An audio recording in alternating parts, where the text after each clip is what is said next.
আমি এই মুহূর্তে দাঁড়িয়ে আছি কান্নাকাটির মেলা। তার মানে বছরে একবার যে আমাদের ভারত বাংলাদেশ উভয় পক্ষে একটা মেলা হয়, সেই তার কাটার কাছাকাছি আমি আছি এখন। আপনাদের যদি জানিয়ে রাখি, প্রতি বৎসরের ন্যায় আসলে এই বাংলাদেশ ভারতের দুই পাশের আত্মীয় থাকলে এই পাশের গিলা বেড়ার কাছে চেপে যায়, ওই পাশে গিলা এদিকে আসে। আসলে দুই পাশের যৌথ বাহিনী মানে বিজিবি বা এই বাংলাদেশেরও ভারতের বিজিবি দুই পাশে থাকে এবং এদের একটা সুযোগ করে দেওয়া হয় প্রতি বৎসরে যে এরা মিলন মেলা যাকে বলে আর কি, এরা মিলন মেলা দেখা সাক্ষাৎ করতে পারে আত্মীয় স্বজন থাকলে।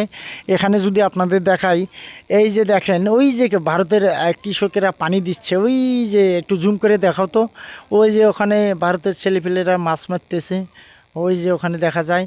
তো ভিডিওটা আসলে আপনারা শেয়ার করবেন এবং ভালো লাগলে কমেন্ট করবেন। ধন্যবাদ সবাইকে।